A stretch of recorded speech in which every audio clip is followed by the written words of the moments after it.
The frame widens another inch. Marta feels her skin pull in directions it was never meant to go.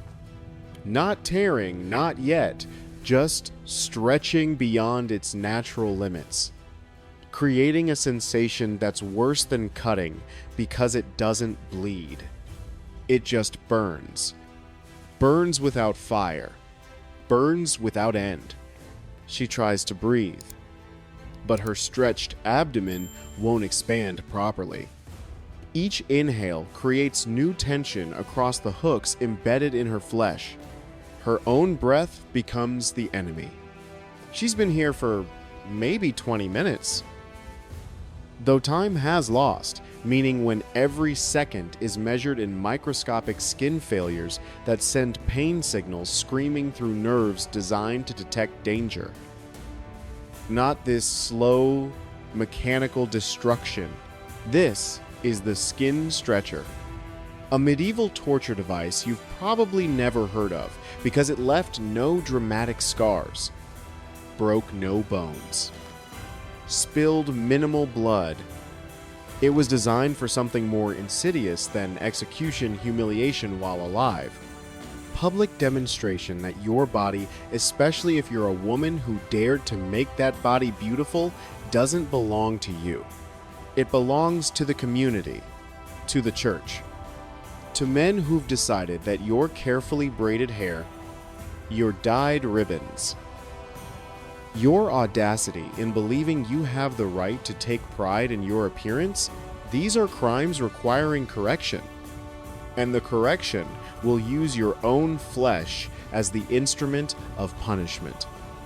But to understand why Marta is stretched across this device in a public square while her neighbors watch in silence, we need to understand medieval Europe's obsession with controlling female bodies through the language of morality.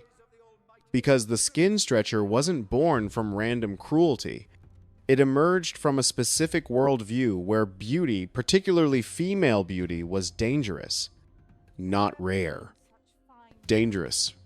A beautiful woman could distract men from prayer, could incite desire, could threaten the entire social order that depended on women staying invisible, obedient, confined. Religious doctrine taught that flesh was a battlefield where souls fought for salvation. The body was the open gate through which sin entered. So vanity wasn't a harmless indulgence. It was sin made visible. A woman who decorated her body signaled pride. A maintained appearance hinted at temptation. And temptation, in the eyes of church and state, was contagious. If one woman braided her hair with ribbons and walked through the square with her head high, other women might follow. Men might notice. The careful hierarchy that kept everyone in their designated place might destabilize. This couldn't be tolerated. Punishment had to be visible, too. Public discipline wasn't just about pain, it was theater. A performance meant to educate everyone watching about what happens when you forget your place. Stocks humiliated. Whips terrified. But certain crimes, especially those tied to appearance, demanded something more symbolic. If the crime was loving your skin, then skin became the target. Women accused of excessive vanity, prostitution, adultery, or even provoking lust, which could mean anything from wearing bright colors to making eye contact, could find themselves subjected to punishments obsessively focused on the body surface. Hair was cut. Faces were branded. Clothing was torn away. And in darker corners of Europe, where judicial creativity thrived and oversight was weak, devices emerged that punished without obvious mutilation. The skin stretcher fit perfectly into this philosophy. It left no broken bones, no visible scars at first glance, to authorities that made it merciful. To the crowd watching Marta's ordeal, It was mesmerizing, more fascinating than a simple beheading because they could see her struggle to breathe. Watch her body fight against its own limitations. Witness the exact moment when flesh surrendered to mechanics. To Marta. It was an erasure of bodily autonomy so complete that even breathing felt like defiance. The message couldn't be clearer. Your body does not belong to you. Your beauty is not a gift, it's a liability. And any pleasure taken in the flesh will be repaid by the flesh itself. These punishments also reflected deep anxieties about control. As medieval cities grew and social mobility increased, women outside strict family structures became harder to regulate. Beauty offered independence, attention, choice. The skin stretcher removed choice. It reduced the body to material, something that could be measured, tensioned, adjusted, a thing to be calibrated until obedience returned.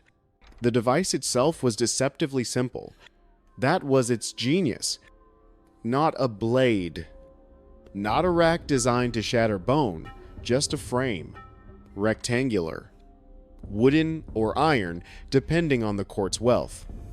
Thick beams reinforced at corners, with adjustable joints cut with grooves, allowing the structure to expand outward in slow, deliberate increments. This wasn't brute force. It was engineering. Along the inner edges were iron rings, evenly spaced. From each ring hung a hook curved, dull, wide, not sharp enough to slice, just sharp enough to bite and hold. The hooks were designed to grip skin, not muscle. Executioners were trained to pinch, lift, and secure only outer layers. The goal was surface tension, maximum nerve engagement, minimal bleeding. Because skin is rich with sensory receptors, pain, heat, pressure, stretch, it interprets threat faster than bone ever could. That's what makes skin the perfect target for this particular torture. You're not destroying the person quickly. You're forcing them to feel every microscopic failure of their body's largest organ. The victim was positioned either face down or upright, depending on intended spectacle. Face down meant the back was used. Upright meant the stomach areas with broad, uninterrupted skin. Areas meant to move. Marta was positioned upright specifically so the crowd could watch her breathing become labored. Could see her struggle with every inhale as her stretched skin refused to expand properly. The hooks were attached one by one, not rushed. Each connection transformed the body into part of the device. Flesh became a component, a living interface between iron and wood. Marta remembered the first hook. It surprised her because it didn't hurt enough. Just a pinch. Pressure. Confusion. Then another. And another. Her heart began racing before the pain truly arrived. The body knows what's coming even when the mind refuses to accept it. Then the frame began to expand. A turn of a crank. A sliding of pegs. A measured widening. The physics were unforgiving. As distance between hooks increased, tension distributed across skin in a web. No single point could fail fast enough to end the ordeal. Pain traveled, migrated, multiplied. At first, the body compensated. Skin stretched, cells elongated. The nervous system flooded the area with signals burning, tightening. A sensation like being pulled too hard from the inside. But elasticity has limits. Skin forgives. stretches for pregnancy and growth and survival, but it keeps a silent count. Every fiber has a threshold, and when that threshold is crossed, the pain is not sharp. It's consuming. As expansion continued, microscopic tears formed within the dermis. Not visible, not dramatic, but each one triggered a spike of sensation.